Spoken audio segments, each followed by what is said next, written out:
Large cargo trucks are a seemingly endless source of intrigue for other drivers on the road, who muse about everything from why they have spikes on their wheels to why they have an extra set of tires. Another mystery to ponder: why do trucks need to be weighed?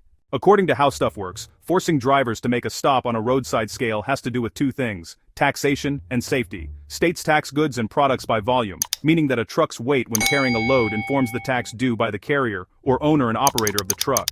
This tax is typically collected to cover the expense of maintaining roadways that are subject to the wear of transportation. Although taxes are part of the reason, the primary concern over weight is safety. Scales make sure a truck is safe to navigate on roads and doesn't exceed standard weight limits, which can increase risks due to overloading.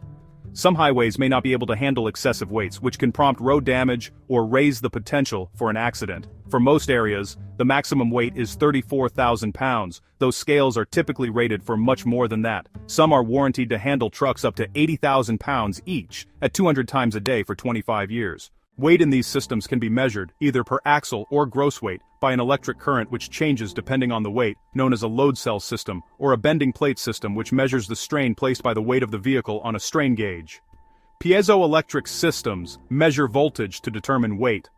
Drivers typically stop off at weigh stations, known in trucker slang as a chicken coop, operated by a state's Department of Motor Vehicles, to have their truck put on a scale and sometimes get a visual inspection. Some scales can assess weight even while a truck is in motion, making it easier and more efficient for drivers. The stations are staffed to assist drivers and collect data, though they may be unattended on weekends, evenings, or holidays. So, what happens if a driver flunks a weigh station visit by exceeding the maximum weight? Consequences can vary by state, but a truck that's too heavy can invite citations or fines. Some areas calculate the fine by the pound, which can be pennies or even over $1.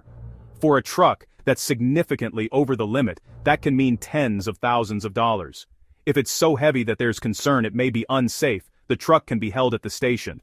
For problems beyond the scope of weigh station staffers, state troopers can be summoned.